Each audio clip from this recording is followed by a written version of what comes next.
আপনারা দেখছেন Bankura TV. Breaking news. Bankura TV YouTube চ্যানেলে আপনাদের স্বাগত। বাঁকুড়া টিভি ইউটিউব চ্যানেলে চিফ এডিটর টাইগার জার্নালিস্ট দাদা উত্তম দে তুলে ধরছি পশ্চিম বাংলার খবর একমাত্র প্রতিবাদী চ্যানেল বাঁকুড়া টিভিতে। সাংবাদিক সম্মেলনে বিজেপি নেতা সুকান্ত মজুমদার ভারতীয় জনতা পার্টি কর্মী নাবালিকা মেয়েকে ধর্ষণ করেছিলেন তৃণমূলের লোকেরা, তাদের শাস্তি হলো কোর্ট থেকে রায় বেরোলো, সেটাই জানাচ্ছেন সুকান্ত মজুমদার বিজেপি অফিসের সাংবাদিক সম্মেলনে। রাজনীতিতে, বিশেষ করে পশ্চিমবঙ্গের রাজনীতিতে কোন রাজনৈতিক দল জেতার পর তার বিরোধীদের উপর অত্যাচার করার যেন আর সাহস না দেখায়, কেউ যেন সেই অপচেষ্টা না করে। আজকে আমাদের যে বুকের জ্বালা, যে জ্বালা নিয়ে 21 সাল থেকে আমরা লড়াই করছি, 21 সাল থেকে যে বাবা নিজের চোখের সামনে নিজের ধর্ষিতা মেয়েকে প্রতিদিন দেখেছে, সেই বাবার অন্তরটা কিছুটা হলেও শান্তি পেয়েছে বলে আমি মনে করি। এরপর যদি আপনাদের কোনো দিকে যে সেই সময় তৃণমূলের ক্ষমতার দম্ভে মদমত্ত হয়ে ভারতীয় জনতা পার্টির কর্মীর, ভারতীয় জনতা পার্টি সমর্থকের নাবালিকা মেয়েকে ধর্ষণ করেছিল, আজকে এডিজে সেকেন্ড কোর্ট তাকে যাবজ্জীবন কারাদণ্ডের নির্দেশ দিয়েছে। তার সাথে 50,000 টাকা জরিমানা, অনাদায়ে আরো 6 মাস সশ্রম কারাদণ্ডের আদেশ মহামান্য আদালত দিয়েছে। তাই আমি মনে করি আজকে কিছুটা হলেও ভারতীয় জনতা পার্টির কর্মীরা কিছুটা হলেও স্বস্তি পাবে, কিছুটা হলে বুকের জ্বালাটা কমবে। এছাড়াও ভিকটিমকে 3 লক্ষ টাকা কম্পেনসেশন দেওয়ার জন্য সেই আদেশ মহামান্য আদালতের তরফ থেকে এসেছে। প্রথম 2021 সালের পর কোনো একজন ব্যক্তি আজকে কনভিকশন হলো, অর্থাৎ সাজা হলো। এবং এর সাথে সাথে অন্যান্য কেসেও আপনারা জানেন, বেলেঘাটাতে আমাদের কর্মীকে মারা হয়েছিল, সে লাইভ করতে করতে মারা গেছিল। তার খুনের মামলায়, অভিজিৎ সরকারের খুনের মামলায় তৃণমূল কংগ্রেসের এমএলএ, সে পালিয়ে বেড়াচ্ছে নাকি এখন, পরেশ পাল, যে ইলিশ মেলা করে সে, এবং তার সাথে সাথে তৃণমূল কংগ্রেসের আরো অন্যান্য নেতা, তারা সিবিআই চার্জশিটে নামাঙ্কিত হয়েছেন, সিবিআই চার্জশিটে তাদের নাম এসেছে। এর সাথে সাথে বীরভূমের সদাইপুর, সেখানেও আমাদের ভারতীয় জনতা পার্টির কর্মী বুথে বসেছিল বলে তার স্ত্রীকে রেপ করা হয়েছিল। 5 জন, মমতা বন্দ্যোপাধ্যায় যাদেরকে দুধেল গায়ে বলে, কেউ কেউ লুঙ্গি বাহিনী বলে, তারা সুপ্রিম কোর্টে আদেশ অবধি গেছিল। টাকার জোর তো কম নেই, কয়লার টাকা, পাথরের টাকা, সেই টাকা নিয়ে এরা সুপ্রিম কোর্ট অবধি গেছিল বেলের জন্য। আজকে সুপ্রিম কোর্ট তাদের বেল নাকচ করে দিয়েছে এই ধর্ষণ মামলায়।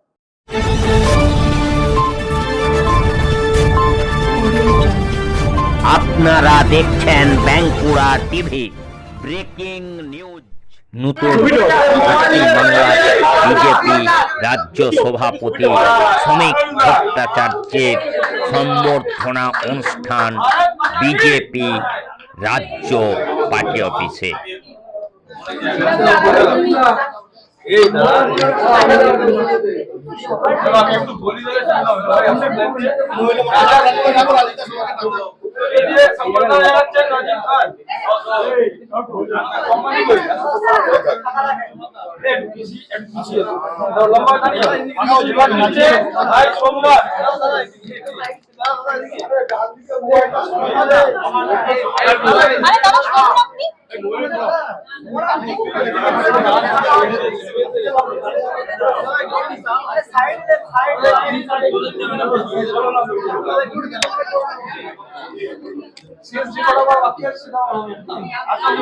আরে একটু সরান দাদা মোবাইলটা, একটু পিছনে হয়ে যাবেন, একটু পিছনে, একটু পিছনে।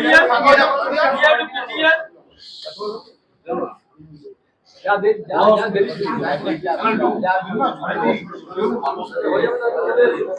হ্যাঁ জম্বো সঞ্জয় যা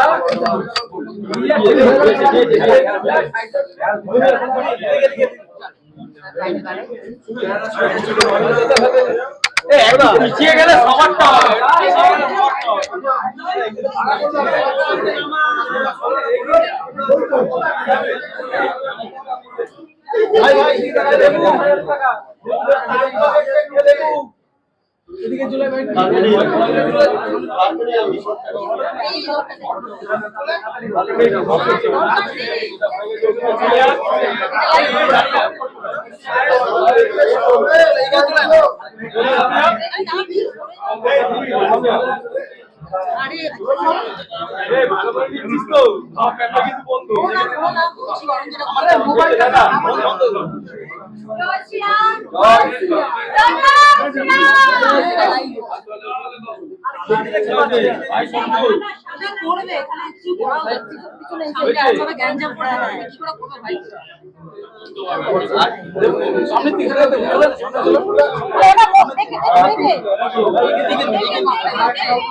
এবার একটু ভাষা দিলে খাবো থেকে ডাকি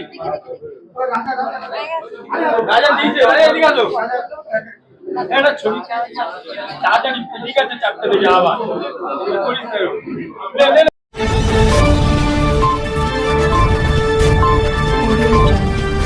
আপনারা দেখছেন বাঁকুড়া টিভি ব্রেকিং নিউজ। আবারও শুভেন্দু অধিকারীর বিধানসভা নন্দীগ্রামে শ্রীপুর সমবায় সমিতির নির্বাচনে জয়ী বিজেপি। মোট আসন সংখ্যা 12টি, 12টির 12টিতেই বিজেপির বিপুল জয়।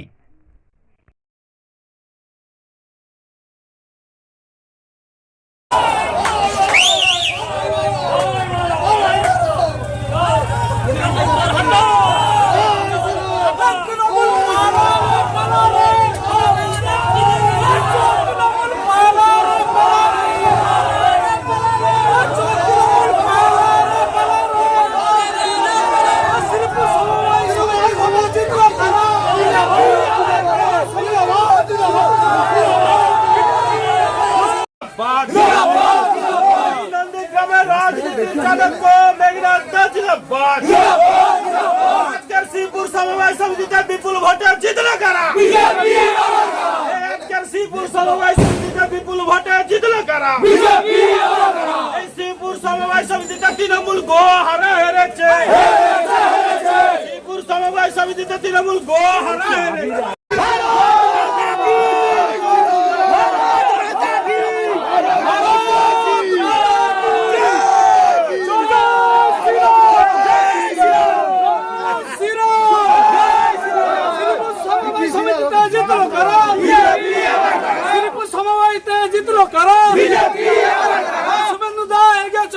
নন্দীগ্রামের মানুষ তোমার পাশে তৈরি আছে। শুভেন্দু দা তুমি এগিয়ে চলো, নন্দীগ্রামের মানুষ তোমার পাশে তৈরি আছে। এই কালীচরণপুর বুথে হচ্ছে সমবায় সমিতির ভোটে জেতা যায় না, যাবে না। শ্রীপুর সমবায় সমিতিতে ভোট বন্ধ করা হয়েছিল। দেখুন, শ্রীপুর সমবায় কৃষি উন্নয়ন সমিতি লিমিটেডের পরিচালক মণ্ডলী মোট 12টি আসন ছিল। এই 12টি আসনের জন্য 28শে মে ভোট হওয়ার কথা ছিল, কিন্তু 27শে মে আমাদেরকে জানানো হলো যে পর্যাপ্ত পুলিশ না দেওয়ার জন্য ভোটটা হবে না। আমরা হাইকোর্টে যাই।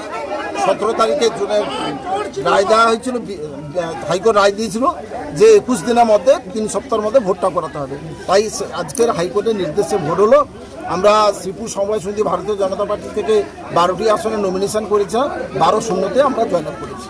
দাদা, নন্দীগ্রামের ক্ষেত্রে বারবার হাইকোর্টের পক্ষ থেকে আপনাদের আবেদন করে ভোট করাতে হচ্ছে, অথচ সেখানে পর্যদস্ত হচ্ছে তৃণমূল। কিভাবে দেখছেন? আসলে নন্দীগ্রামে এখানে পুলিশকে তৃণমূল কংগ্রেস তারা বড় পার্টি অফিসে করেছে এবং সঙ্গে নিয়ে এই ভোটগুলো বন্ধ করেছে। কিন্তু পুলিশকে নিয়ে ভোটটা সাময়িক বন্ধ করতে পারে, কিন্তু হাইকোর্টের নির্দেশে ভোটগুলো হচ্ছে সবগুলোই তৃণমূল কংগ্রেস হচ্ছে। এটা অস্তিত্বই নন্দীগ্রামের ক্ষেত্রে তৃণমূল কংগ্রেসের কোনো অস্তিত্ব নেই। এরা প্রত্যেকটি জায়গা হবে, যতগুলো আরো সমবায় সমিতি আগামীতে নির্বাচন হবে, তৃণমূল কংগ্রেস সবগুলি হবে। আপনার নাম? মেঘনাথ পাল, তমলুক সাংগঠনিক জেলার সাধারণ সম্পাদক। এবং অর্থবল দেখাচ্ছে সেখানে, এই জন্য আজকে এই অবস্থা। সাধারণ মানুষ ভোট দিতে পারে না। তৃণমূল কংগ্রেস যখন হেরে যায় তখন বিজেপি সন্ত্রাস করেছে আর তারা যখন জয়লাভ করে তখন সেটা সঠিক ভোট হয়। আপনারা সকাল থেকে এসছেন, নিরপেক্ষভাবে আপনারা কভারেজ করছেন, পুলিশ এখানে 200-র বেশি পুলিশ দেওয়া আছে, কোনো জায়গায় সামান্যতম কোনো জায়গায় একটা যা গণ্ডগোল হয়েছে, ভোটকে নিয়ে হোক বা পাবলিকলি হোক বা যারা ভোটে কাজ করতে এসছে, এটা তৃণমূল কংগ্রেসে বানানো, হেরে গেছে। এখন তাদের মুখ নেতাদের কাছে দেখাবে কি করে, এই কারণে গল্প ভেঙে এই সমস্ত কথাগুলো বলছে।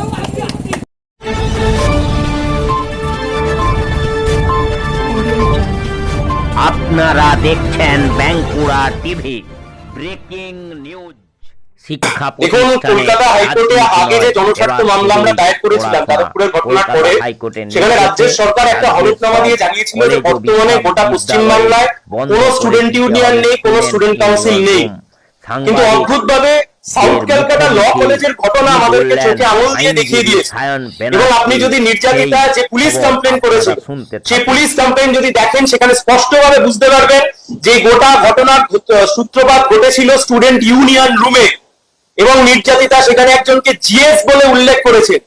এর বাইরেও গোটা রাজ্য জুড়ে বিভিন্ন কলেজে স্টুডেন্ট ইউনিয়ন ফিজ, সেই স্টুডেন্ট ইউনিয়ন ফিজ কালেক্ট করা হচ্ছে। স্টুডেন্ট ইউনিয়ন কারা চালাচ্ছে? রাজ্যের সরকার, উচ্চশিক্ষা দপ্তর কলকাতা হাইকোর্টে এসে বলছে যে আমাদের এই মুহূর্তে কোন রকমের স্টুডেন্ট কাউন্সিল নেই, স্টুডেন্ট ইউনিয়ন নেই।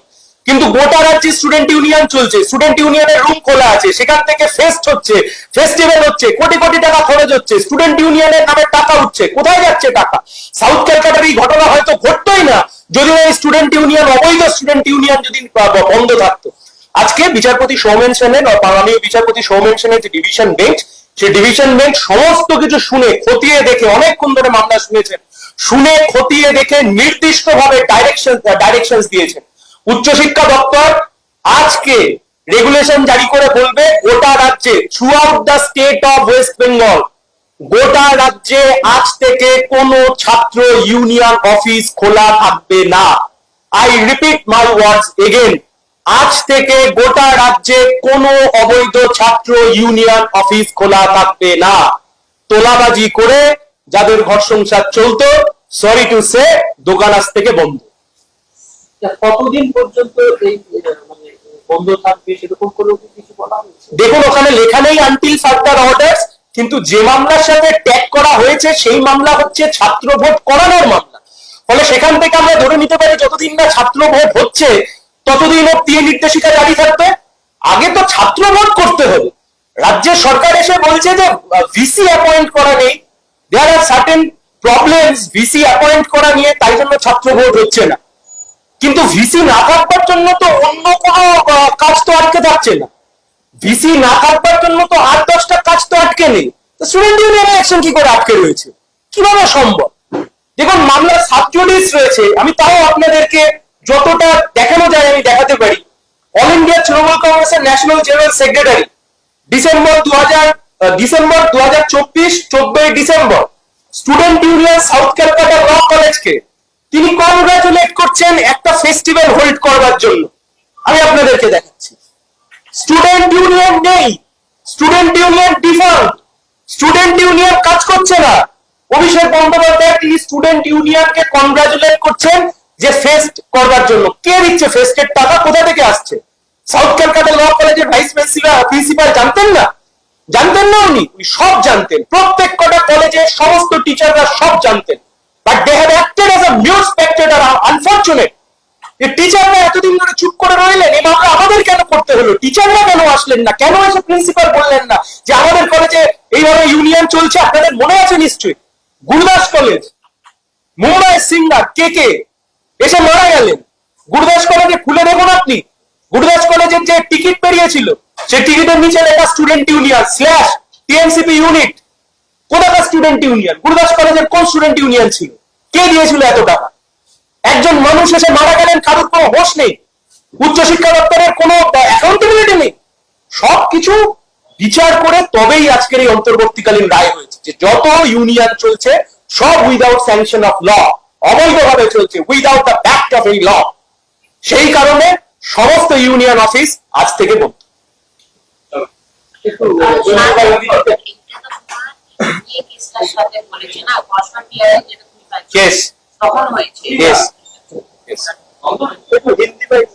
ইংরেজিতে আমি বলে দিয়েছি, but I am not very fluent with Hindi.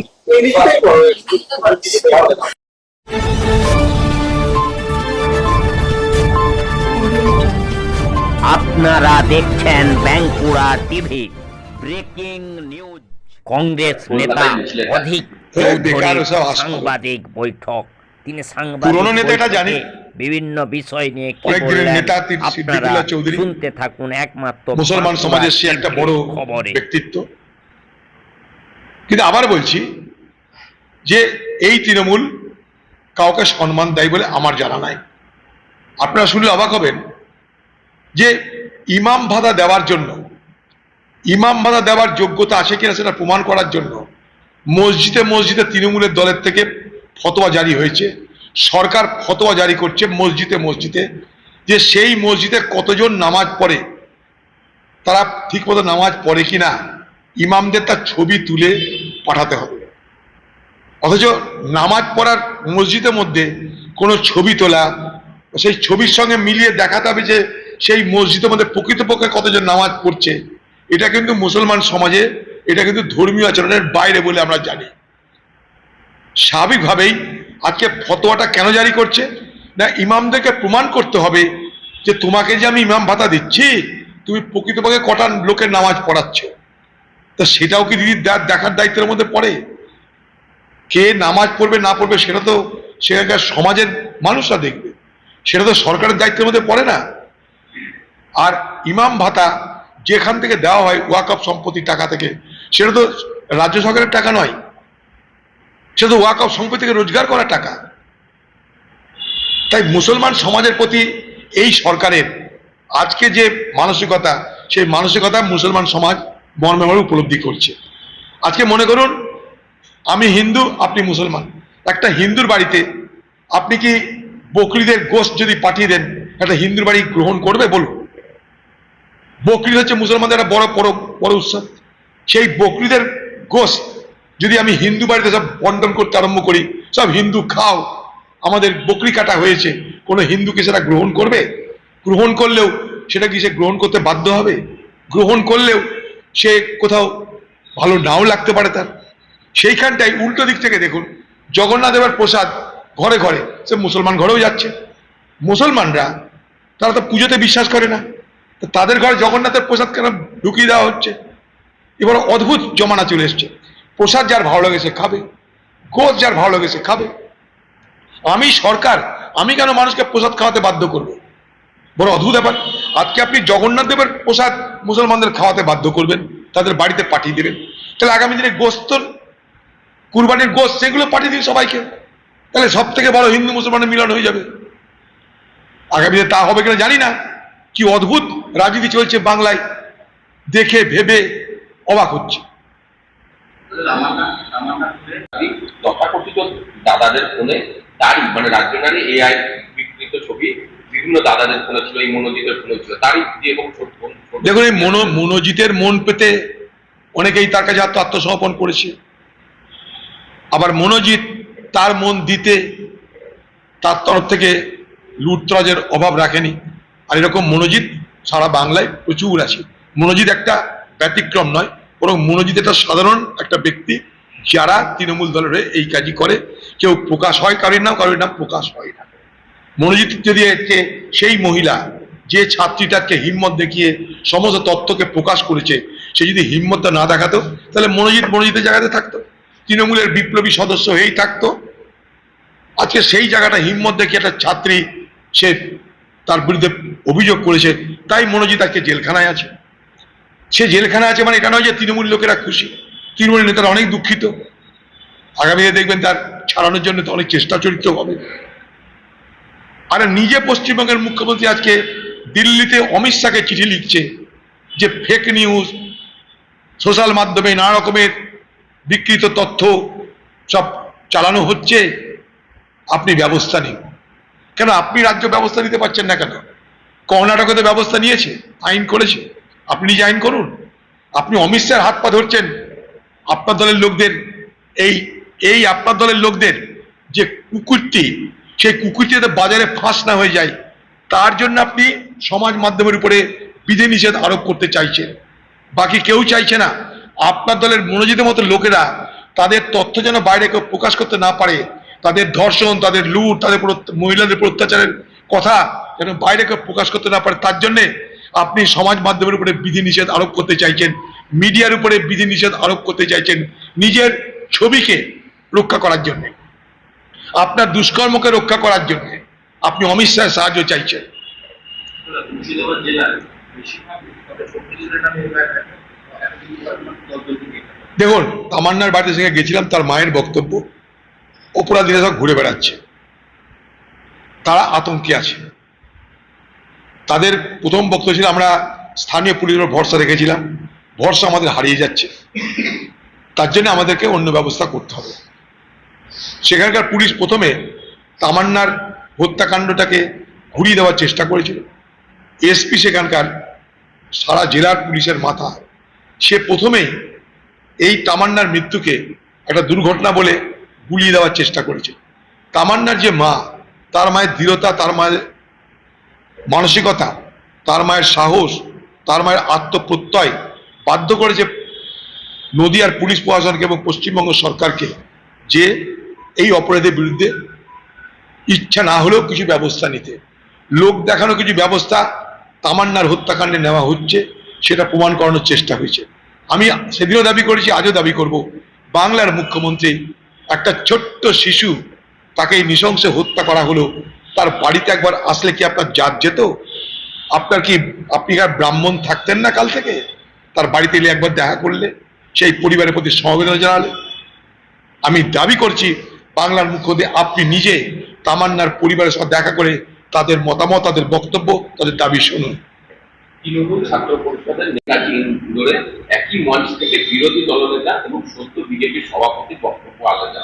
বিরোধী দলনেতা যখন বলছেন হিন্দু ভোট ঐক্যবদ্ধ করার, তখন বিজেপির সদ্য সভাপতি বলছে হিন্দু মুসলমান সবাইকে একসঙ্গে নিয়ে চলার কথা। তাহলে দলের বিজেপির লাইন কিছু লাইন পাল্টায়নি, ওদের এটাই স্টাইল আর কি। শুধু হিন্দু ভোটে তো হবে না, তাই মুসলমানদেরকে যদি কোনো রকম ম্যানেজ করার চেষ্টা করা যায়। এটা বুঝতে পারে যে বিজেপি যে মুসলমান ভোটেরও কদর আছে, তারা তাদের এজেন্ডা অনুযায়ী চলছে। সব যেখানে যেমন প্রয়োজন হয় সেখানে তেমন করে। এর আগে আমরা দেখেছি লালকৃষ্ণ আডবাণী কট্টর হিন্দুবাদী, আর অটল বিহারী বাজপেয়ী নরম হিন্দুবাদী। এটা তাদের পুরনো স্টাইল এগুলো।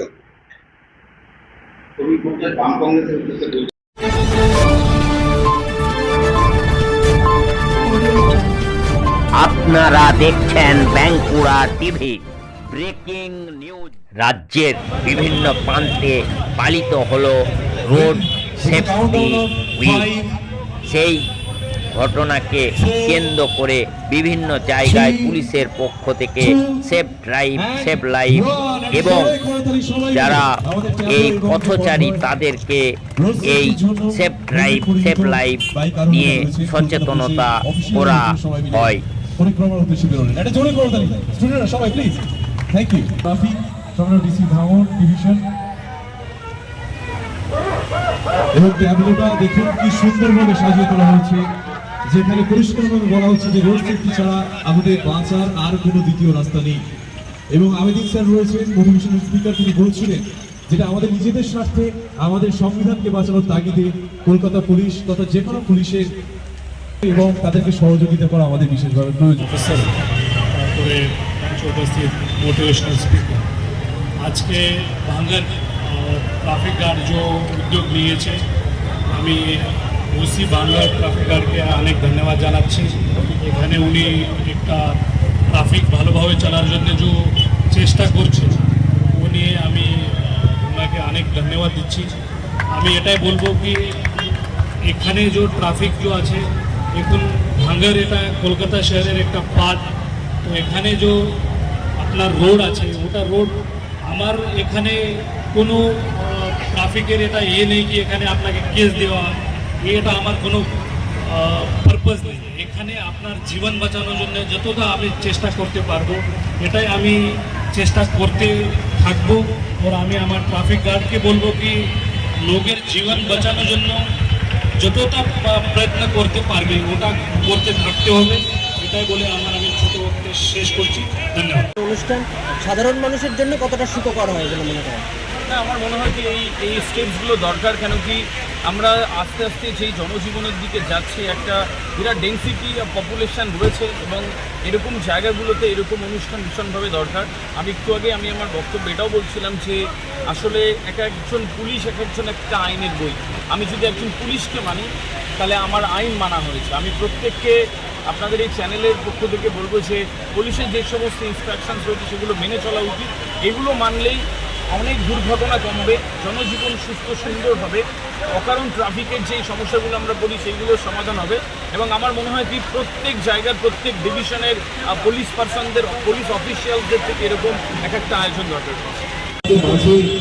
আজকে এই বিশেষ কর্মসূচি কলকাতা পুলিশ ভাঙন ট্রাফিক গাড়ির পক্ষ থেকে রোড সেফটি উইক এবং তার পরিবারের সকলকে অনুরোধ করব, আপনারাও আপনাদের পরিবারে বাচ্চাদের এই ট্রাফিক সচেতনতা সম্বন্ধে সুশিক্ষা দিন, পরবর্তীকালে যাতে তারা রাস্তায় কোনো রকম বিপদে না পড়ে। আমাদের অনুষ্ঠান অনুষ্ঠিত হয় কলকাতা পুলিশের তরফ থেকে। নতুন সংযোজন হিসাবে ভাঙন মূল্যবান বক্তব্য আমাদের জানানোর জন্য মঞ্চে উপস্থিত অভিভূত স্যারকে পেয়ে আমাদের মধ্যে তিনি এসেছেন বৃদ্ধ ইমামউদ্দিন সাহেবের ডাকে ভাঙন ট্রাফিক গাড়ির সম্মানীয় বড়বাবু, এবং আজ সত্যি এক অনন্য চেহারা ধারণ করেছে এই ঘটবঙ্গ চৌমাথা, তাই তো স্যার? গণেশ স্যার খুব সুন্দরভাবে আপনাদেরকে অবগত করাচ্ছি আজকে দিনের গুরুত্ব সম্পর্কে। এবার আমরা স্যারকে সসম্মানে করবো, আপনি আসুন স্যার, আমাদের আসন গ্রহণ করুন। অভিভূত স্যারকে পেয়ে আমাদের মধ্যে তিনি এসেছেন বৃদ্ধ ইমামউদ্দিন সাহেবের ডাকে ভাঙন ট্রাফিক গাড়ির সম্মানীয় বড়বাবু, এবং আজ সত্যি এক অনন্য চেহারা ধারণ করেছে এই ঘটবঙ্গ চৌমাথা, তাই তো স্যার? গণেশ স্যার খুব সুন্দরভাবে আপনাদেরকে অবগত করাচ্ছি আজকে দিনের গুরুত্ব সম্পর্কে। এবার আমরা স্যারকে সসম্মানে করবো, আপনি আসুন স্যার, আমাদের আসন গ্রহণ করুন।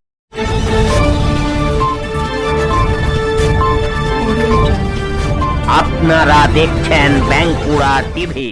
Breaking news. কোচবিহার 2 নম্বর ব্লকের চকচকা এলাকায় তৃণমূল নেতার উপর গুলিকাণ্ডের ঘটনায় পুন্ডিবাড়ি থানার পুলিশ 2 যুবককে গ্রেপ্তার করে।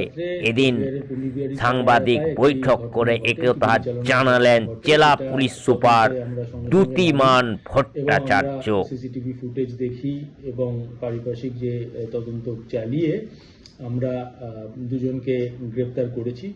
আমরা একটি কমপ্লেন্টও পেয়েছি যেখানে 4 জনের নাম রয়েছে, তার মধ্যে 2 জন আমরা অলরেডি গ্রেপ্তার করেছি, বাকি 2 জনের খোঁজ চলছে। এটা ছাড়া যে গাড়িটা, যে অভিযুক্ত গাড়িটায় করে তারা গিয়ে গুলি চালিয়েছিল, সেই গাড়িটিকেও আমরা বাজেয়াপ্ত করেছি। সেটার আমরা ফরেনসিক্স করব এবং যে বন্দুক দিয়ে গুলি চালানো হয়েছিল সেটার খোঁজ চলছে। স্যার, এই ঘটনার কি মোটিভ কি ছিল বা কি উদ্দেশ্যে তারা সেখানে হামলা চালিয়েছিল? এটা একটা পুরনো এদের আক্রোশের ছিল, এটা ঘটনা ছিল তাদের মধ্যে, সেটা রয়েছে। এছাড়াও অন্য কিছু যদি থাকে আমরা এটা তদন্ত করে দেখছি। সেখানে কি কোনো পলিটিক্যাল কিছু ইনভলভমেন্ট? এটা এখনই বলবা সম্ভব নয়, আমরা তদন্ত করে দেখছি। স্যার, আগ্নেয়াস্ত্রটি কি উদ্ধার হয়েছে? যে আগ্নেয়াস্ত্র দিয়ে আগ্নেয়াস্ত্র খোঁজ আমরা চালাচ্ছি, পেয়ে যাবো ওটা। স্যার, যে 2 জন অ্যারেস্ট হয়েছিল তার যদি নামগুলো একটু। একজন দীপঙ্কর রয় আর একজন হচ্ছে উত্তম গুপ্ত। ঠিক আছে।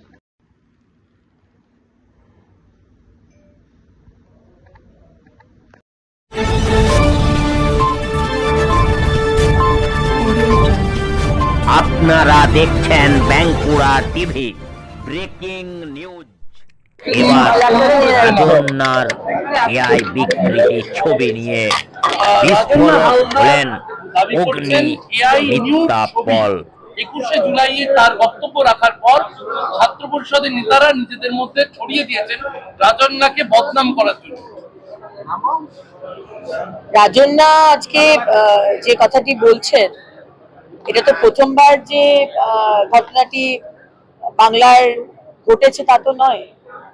রাজন্যার যারা নেতা নেত্রীরা রয়েছেন তার দলের, তারা আজকে ধর্ষকদের আশ্রয় দিয়েছে। তারা আজকে ইলেকশন না হওয়ার সত্ত্বেও ইলেকশন রুম খোলা, ইউনিয়ন রুম খোলা থাকে, প্রিন্সিপাল থাকে না, এবং এই ধরনের মনোজিতের মতো দুষ্কৃতীরা তারা সন্ধ্যে 7:30টার পরেও তারা কলেজে কলেজে ঘুরে বেড়ায়। সুতরাং রাজন্যাকে বুঝতে হবে যে রাজন্যা কোন দলের কর্মী, যে দল এবং যে মুখ্যমন্ত্রী ধর্ষকদের আশ্রয় দেয় আর ধর্ষিতাদের রেড বাঁধে। হ্যাঁ, মুখ্যমন্ত্রী আপনি রেড বেঁধেছেন, আপনি ধর্ষিতাদের শাস্তির ব্যবস্থা করেননি, আপনি অর্ধেক রেপের এই রেট আর পুরো রেপের ওই রেট বলেছেন। সুতরাং এটাই হবার কথা।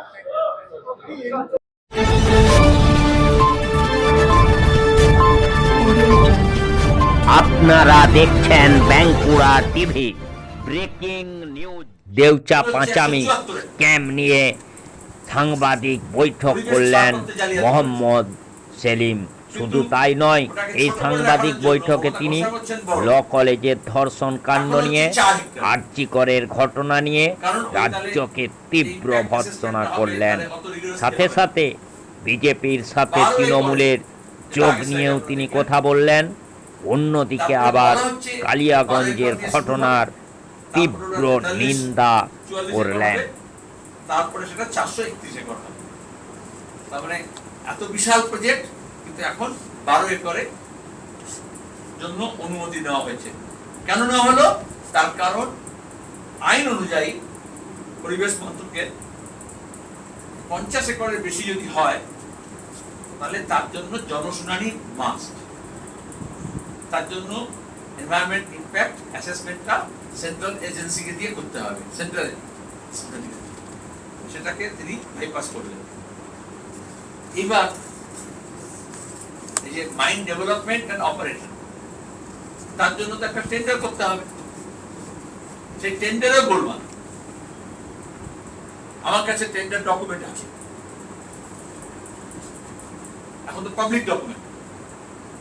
সেখানে দেখা যাবে যাকে টেন্ডার দেওয়া হলো তার কিন্তু যে নির্বাচিত হলো সেখানে তার দরটা দেওয়া নেই।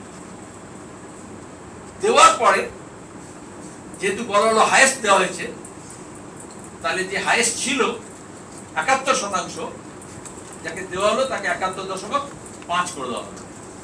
দেওয়ার জন্য আবাস যোজনা দুর্নীতি হয়েছে, প্রধানমন্ত্রী সড়ক যোজনা দুর্নীতি হয়েছে, শহরি আবাস বিকাশ যোজনা দুর্নীতি হয়েছে।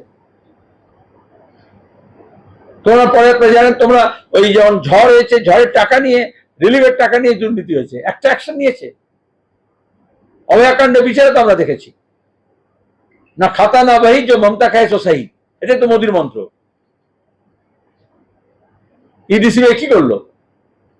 রাজ্যের সাথে ভালো করছে না, তাহলে অন্যত্র বিরোধী দলের নেতাদেরকে মুখ্যমন্ত্রী ধরে যাচ্ছে। তা সুপ্রিম কোর্ট বলছে যেটা অন্যায় করেছো। আর এখানে কোর্ট বলেছে কাকুর গলার স্বর জমা পড়েছে, তারপরে আর অভিষেক কোম্পানিতে টাকা জমা পড়েছে বলছে ইডি, কিন্তু রেড হয়েছে। কার কথা কে বলছে? কোন বিজেপির সাহস আছে বলবে? কেন ইডি সিবিআই অভিষেকের বাড়িতে রেড করলো না, শান্তিনিকেতনে গেল না? কেন কাকুর গলার স্বর মিলে যাওয়ার পরে ধামাচাপা পড়ে গেল তদন্ত? বিহারে যে পদ্ধতিতে ভোটার লিস্টের সমীক্ষা করা হয়েছে, সেই একই পদ্ধতিতে বাংলাতেও সমীক্ষা করা হবে এবং ইতিমধ্যে সেই নিয়ে আমরা বলেছি, আমি আবার মাইক্রোফোন বার করতে দেবো না, আমি বিজ্ঞাপন দেওয়ার জন্য মাইক্রোফোন নয়, এখানে বিজ্ঞাপনটা টেলিভিশন চ্যানেলে। আমরা প্রথম থেকে বলেছি নির্ভেজাল, নির্ভুল, ত্রুটিমুক্ত ভোটার লিস্ট চাই। ইলেকশন কমিশন ফেল করেছে, তারপরে নির্বাচন পরিচালনায় ফেল করেছে। তামান্না প্রাণ যেত না যে নির্বাচন কমিশন আইন মেনে পুলিশ প্রশাসনকে দিয়ে নির্বাচন যারা পরিচালনা করছে সেই রিটার্নিং অফিসার এআরকে দিয়ে যা যা গাইডলাইন আছে তা যদি করতো, ইলেকশনের সময়, ডেট অফ ইলেকশন, কাউন্টিং এর আগে, প্রি ইলেকশন যে মুভ করতে হয় সেগুলো করেনি। মহারাষ্ট্র, হরিয়ানা, দিল্লির নির্বাচনে বোঝা গেছে ইলেকশন কমিশন বায়াসড। গণনা থেকে পর থেকেই হইচই শুরু হয়েছে কিভাবে ইলেকশন প্রসেসকে ম্যানিপুলেট করা হয়। আমাদের রাজ্যে রাজ্য নির্বাচন কমিশন কত বড় জালিয়াত, তা আমরা রাজ্য নির্বাচন কমিশনে গিয়ে ধর্ণা দিয়ে বলেছি। তাহলে ভোটার লিস্টকে ত্রুটিমুক্ত করতে বলা হচ্ছে। এখন বিজেপির নির্দেশে আরএসএস এর কর্মসূচি অনুযায়ী বিহার ইলেকশনের আগে বলছে আমরা ভোটার লিস্ট থেকে মৃত ভোটার বাদ দেওয়া কথা, জালি ভোটার বাদ দেওয়া, ভুয়ো ভোটার বাদ দেওয়া, ডাবল এন্ট্রি বাদ দেওয়া, তারপরে যে ভোটাররা আছে তার বাপ ঠাকুরদার জন্ম তারিখ বার্থ সার্টিফিকেট চাইছে, এনআরসি করতে চাইছে। আমাদের কাছে আসামে উদাহরণ আছে। আসামে ডি ভোটার করেছিল প্রথমে, ভোটার লিস্টে বাংলাদেশি নাম আছে এই বলে ডি ভোটার করেছিল, এদেরকে ভোটার লিস্টে নাম আছে কিন্তু ভোট দিতে দেয়নি। তারপরে এনআরসি, তারপরে ডিটেনশন ক্যাম্প। আর এই মমতা ব্যানার্জি যারা এনডিএর সঙ্গে ছিলেন, আদবানির মানুষপত্রী ছিলেন, 2005 সালে আপনারা জানেন পশ্চিমবঙ্গের ভোটার লিস্ট নিয়ে স্পিকারের দিকে ছুড়ে ফেলেছিলেন যে এর মধ্যে সব বাংলাদেশের ভোটার নাম আছে। এখন তৃণমূল কি বলবে? তো বিজেপি যে ভাষা বলেছে, আরএসএস যে ভাষায় বলে, ইলেকশন কমিশন সেই ভাষায় বলছেন, মমতা ব্যানার্জি সেই ভাষায় বলেছে। নাটক করে কি হবে? আমরা বলছি ইলেকশন কমিশনের কাজ হচ্ছে পিপলস রিপ্রেজেন্টেটিভ অ্যাক্ট অনুযায়ী, জনপ্রতিনিধি আইন অনুযায়ী সঠিকভাবে নির্বাচন পরিচালনা করা। তার জন্য প্রথম শর্ত হচ্ছে নির্ভুল ভোটার লিস্ট করা। কিন্তু ভোটার লিস্ট এনআরসি করে দেশে আগুন জ্বলবে। আসামে আজ পর্যন্ত এনআরসি সমস্যা সমাধান হয়নি। এখন যে সবচেয়ে বেশি চিৎকার করতো সে এখন গরু পাচারে তার ক্যাবিনেট ধরা পড়েছে আসামের মুখ্যমন্ত্রীর। এসব যারা গরু পাচার করে ভোটার লিস্টে তারা এরকম নাম পাচার করে। তাই আমরা চাই আমরা এখানে প্রত্যেকটা ব্লকে, প্রত্যেকটা বুথে যত মৃত ভোটার আছে, যত ডাবল এন্ট্রি আছে, ভুয়ো ভোটার আছে, তার লিস্ট নিয়ে ইলেকশন কমিশনের কাছে জমা দিচ্ছি, এসডিও কাছে জমা দেওয়া হচ্ছে, ইলেকট্রাল রেজিস্ট্রেশন অফিসারের কাছে জমা দেওয়া হচ্ছে। সেই অনুযায়ী তাদেরকে পদক্ষেপ নিতে হবে।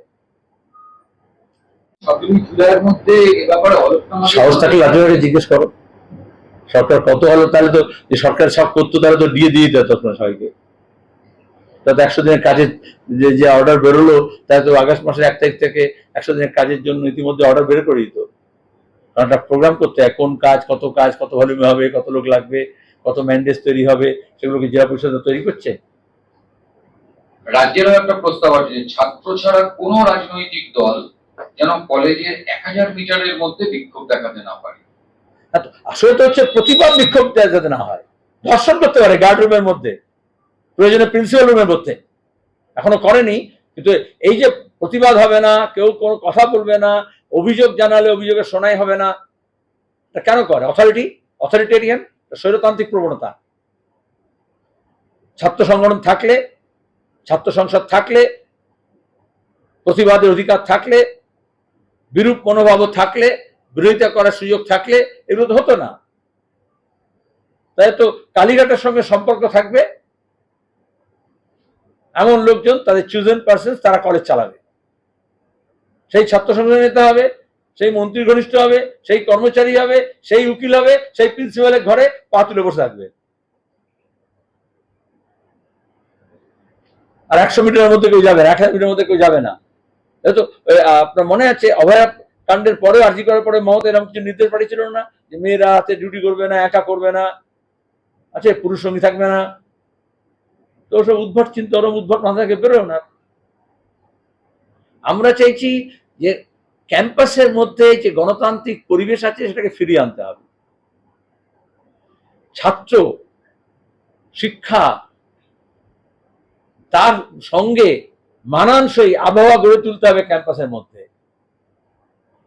তাহলে তো ওই ফেল করে দেওয়াকে পাস করে দেওয়া, জোর করে ফেল করে দেওয়া, তারপরে হচ্ছে একজনের অন্য একজনের পরীক্ষা দেওয়া, ভর্তির টাকা নেওয়া, তারপরে অ্যাপয়েন্টমেন্ট, কন্ট্রাক্টর, সাব কন্ট্রাক্টর, এসব হচ্ছে পেটি কাজকর্ম, এসব তোলাবাজি করা, এগুলো চলবে না।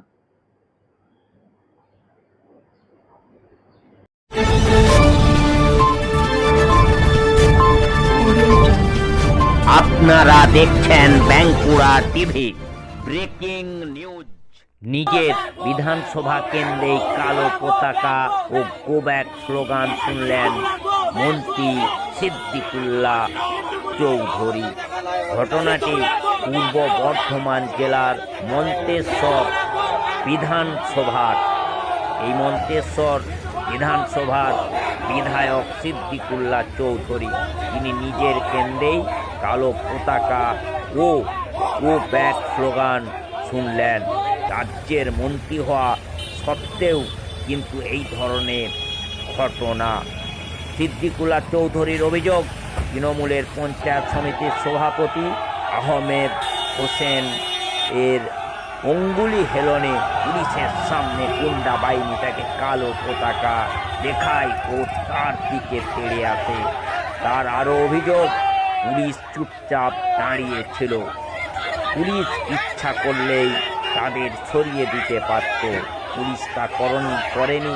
ঘটনাটি ঘটেছে পূর্ব বর্ধমানের মন্তেশ্বরের মালডাঙ্গা এলাকায় এবং এই সিদ্দিকুল্লাহ চৌধুরী যখন সেখানে পৌঁছায়, সেখানে প্রচুর মানুষ সিদ্দিকুল্লাহ চৌধুরীকে কালো পতাকা দেখায় ও ব্যাগ স্লোগান দেয়।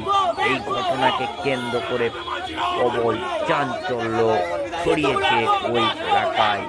এই মন্ত্রী হওয়া সত্ত্বেও কেন এই কালো পতাকা এবং ও ব্যাগ স্লোগান?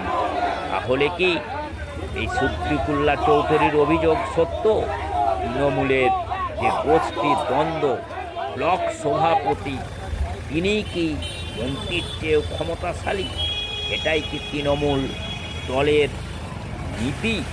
অর্থাৎ তৃণমূলের অন্দরে যে গোষ্ঠী দ্বন্দ্ব সেটাও প্রকাশ পাচ্ছে। ব্লক সভাপতি তিনি মন্ত্রীকে কালো পতাকা দেখানোর জন্য গুন্ডা বাহিনী এবং হাজার হাজার মানুষকে জড়ো করেছেন। বুঝুন, পশ্চিমবাংলার এই তৃণমূল নেত্রী দিদি এবং সকলের পিসি সেই মমতা বন্দ্যোপাধ্যায়। শুধু তাই নয়, এই পশ্চিমবাংলার সকলের পিসি, সকলের দিদি, পশ্চিমবাংলার এই কম্পার্টমেন্টাল মুখ্যমন্ত্রী এবং কম্পার্টমেন্টাল পুলিশ মন্ত্রী।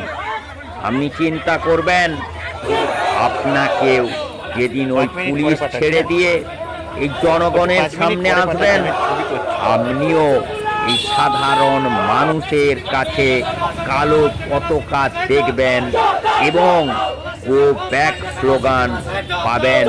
এটা সর্বৈব সত্য। আমি এই বাঁকুড়া টিভির মাধ্যমে সমস্ত মানুষের পক্ষ থেকে আপনার দৃষ্টি আকর্ষণ করছি। দিদি, আপনাকে কালো পতাকা এবং ব্যাগ স্লোগান শুনতে হবেই হবে।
তুলে ধরো।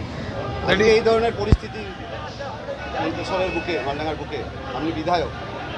আমি শুধু বিধায়ক নয়, বর্ধমান জেলায় 16টি বিধায়কের মধ্যে সব থেকে বেশি ভোটে আমি জিতেছি 35,000।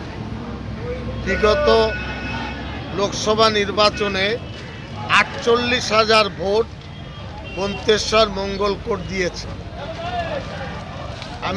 আমি বুঝতে পারছি না, এই সমস্ত ভাড়াটে মুখ, এরা দল করে না, এরা একেবারে গুন্ডা বাহিনী। এদেরকে ভাড়া করা এদেরকে ভাড়া করা হয়েছে এবং তৃণমূল দলকে ধ্বংস করার, অপমানিত করার, মমতা ব্যানার্জিকে হেয় করার চেষ্টা হচ্ছে। আমার আজ থেকে একটা সন্দেহ তৈরি হচ্ছে যে এত শক্তি পাচ্ছে কোথায়? এদের সাথে মাওবাদীরা তো যুক্ত নেই, এরা শক্তি পেল কি করে? দলের ক্যাবিনেট মন্ত্রী কোন কাজটা আমি করিনি এখানে? এই বন্যায় ভেসে গিয়েছিল, বসেছিলাম এখানে ডেড বডি উদ্ধার করার জন্য, স্পেশাল বোট এনেছিলাম, তারপরে এলাকায় রিলিফ দিয়েছি। কোন জায়গায় আমি কাজ করি? আসলে ওই চোখের উপরে নুন পড়েছে এখন। এই আধিপত্য বিস্তার করে তারা তৃণমূল দলকে ধ্বংস করতে চাইছে। মাথায় যারা বসে আছেন তারা আখের গুছিয়ে নিয়েছেন। গ্রাম পঞ্চায়েতের সদস্য, প্রধান, সমিতির স্থায়ী কর্মাধ্যক্ষ, দলের নেতা যারা আছেন তাদের সমস্যা দাঁড়াবে যদি এই ধরনের কাণ্ডের সাথে, কর্মকাণ্ডের সাথে যুক্ত থাকে। এরপরে আমি আগামী 8-9 তারিখে সভা করব মন্তেশ্বর,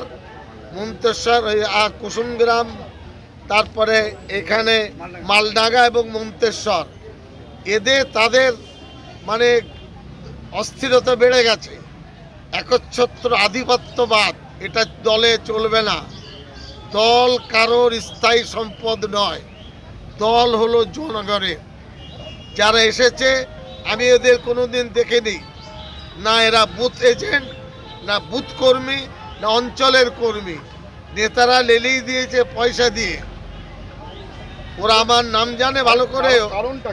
কারণ তোলাবাজি, কারণ হলো দলের নামে মমতা ব্যানার্জির ছবি, অভিষেকের ছবি বিক্রি করে ত্রাস তৈরি করা, এটা হলো তাদের লক্ষ্য। বিধানসভা নির্বাচন, হ্যাঁ, এখানে কি কেউ নতুন করে কোনো প্রার্থী নতুন মুখ হতে চাইছে এরকম কিছু ব্যাপার? আমি বলি সেটা দল ঠিক করবে। এখানকার মানুষ 2.5 লক্ষ ভোটার মন্তেশ্বরে। আমি 100% বলতে পারি এরা 2-4 জন, 50 জন, 100 জন, 200 জন তাদের পরিবার, এতে কিছু হবে না। ও আপনার স্রোতে ভেসে যাবে। আমি শক্তি দেখাইনি, দেখালে আমাদের কর্মীরা যারা পতাকা ধরে ভোট করে, এখানেও 1-2 বাহিনী আছেন যারা তোলাবাজি করে, তাদের গায়ে খুব লেগেছে, সামনে আসতে পারছেন না। এখানে যদি চৌধুরী সাহেব সভা করেন পরিস্থিতি আরও অনুকূলে হবে। আমি নিজে মুখ্যমন্ত্রীকে, অভিষেক ব্যানার্জিকে, পরবর্তী ক্ষেত্রে সুব্রত বক্সির সাথে চিঠি চাপাটি দিয়ে যোগাযোগ হয়। 2 দিন আগে সুব্রত বক্সি ফোন করেছিলেন, বলে কে ছোকরার কে গোলমাল পাকাচ্ছে, এইভাবে আমাকে তিনি বলেছেন। আমি নাম করেছি এবং এরপরে মাথায় তো আছে কুসুম গ্রামের একজন ব্যক্তি, কত লেখাপড়া জানি না, গুন্ডা পুষে রেখেছেন। তিনি বুঝতে পারছেন না যে তার হাল কি হবে। আর তার সাথে যারা আছেন কোনো পঞ্চায়েত প্রধান, সদস্য, তারা কি করবে সেটা সে ভাবতে পারছে না। আমি আবার বলছি, 2-4 জন নেতার আখের তারা গুছিয়ে নিয়েছে। আর এই সমস্ত নিরীহ ছেলে যাদের ভবিষ্যৎ আছে, এই উগ্রপন্থার সঙ্গে যোগসাযোগ, আমি ভয় করছি যে মাওবাদীরা এতে সুযোগ নিয়ে দলের মধ্যে ক্ষতি করবে কিনা। আজকে 2টোর সময় এসপির সাথে কথা, যাব বর্ধমান, এ কথা আপনাদের বলছি, এসপিকেও বলবো। এবং কিছু তালিকা আমার সামনে এসেছে, এই পঞ্চায়েতের মানুষজন দিয়েছে, সেই তালিকা আমি এসপিকে দেব। এখানকার আইসি, আমি বলি এখানকার থানার যে আইসি মন্তেশ্বরের, উনি যদি কঠোর হতেন, কারো বাবার সাধ্য হতো না কালো পতাকা দেখানো।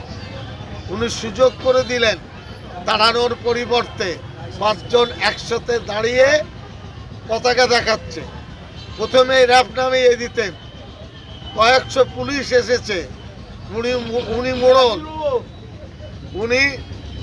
উনি সেই কাজটা করেছেন, এতে আমি প্রচন্ড অসন্তুষ্ট। কি কারণে আপনাদের এই বিক্ষোভ আছে? আজকে আমাদের এখানে যে তোলাবাজ ধান্দাবাজ চিটিংবাজ মন্ত্রী আছে, শুধুমাত্র তোলা ছাড়া কিছু বোঝে না। আজকে 4 বছর অতিক্রান্ত হয়ে 5 বছর বিধানসভায় পড়লো। আমরা ভেবেছিলাম যে আমরা একজন ক্যাবিনেট মন্ত্রী পেয়েছি, মন্তেশ্বরবাসীর সুরাহা হবে। স্বাধীনতার পর প্রথম ক্যাবিনেট মন্ত্রী পেয়েছি, কিন্তু আমরা কি দেখলাম? সাধারণ মানুষের সব আশা থাকে না ডাল গম বাড়ির। কিছু মানুষের সার্টিফিকেটের প্রয়োজন হয়, যেমন ছাত্রছাত্রীদের মেডিকেলের, সেই সমস্ত সার্টিফিকেট থেকে এই এলাকার মানুষ বঞ্চিত হয়েছে। তাই এলাকার মানুষ আজ বিক্ষোভ দেখাইছে। আজকে পরিযায়ী শ্রমিকের মতো তিনি এসছেন, কিছু তোলাবাজকে নিয়ে, কিছু গুন্ডাকে নিয়ে। মন্তেশ্বরের সাধারণ মানুষ আজকে 4 বছর পর আজকে দালালি করতে এসছে, মন্তেশ্বরের মানুষ এর জবাব দিচ্ছে।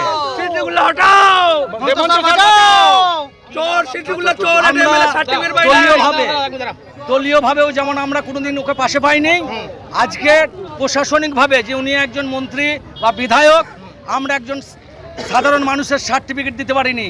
বিধায়কের কাছে সার্টিফিকেট আনতে গেলে বলেছে স্ট্যাম্প আনিনি। সাত গেছে উনি 2-1 দিন আসতেন, তুলে চলে যেতেন, কলকাতা যেতে বলতেন। সেখানে গিয়ে মানুষকে বলতেন নাপিত দিকে নখ বেড়েছে, তোদেরকে এখানে আসতে হবে। তাই সাধারণ মানুষ বহিঃপ্রকাশ এই ক্ষোভ সাধারণ মানুষ দেখাচ্ছে। আর সিদ্দিউল্লাহ কালাকে মন্তেশ্বরের সাধারণ মানুষ মানবে না।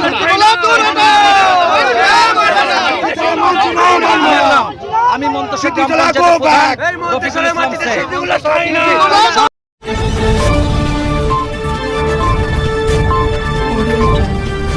আপনারা দেখছেন Bankura TV. Breaking news. Trinamool নেত্রী সাবিত্রী মিত্রের সাংবাদিক বৈঠক বা বক্তব্য শুনুন মালদা জেলায়। আমাদের সনাতন ধর্মকে নিয়ে রাজনীতি করে আমাদের ধর্মকে, সনাতন ধর্মকে ছোট করছে, এই বিচার চার মানুষের কাছে গিয়ে মানুষের বুঝায়। একমাত্র আমার পছন্দ ইসলাম ধর্মকে নিয়ে কোনদিন কোন মুসলিম সমাজ আন্দোলন করে না। কেন আজকে হিন্দুরা আমাদের সনাতন ধর্মকে নিয়ে রাজনীতি করে আমাদের ধর্মকে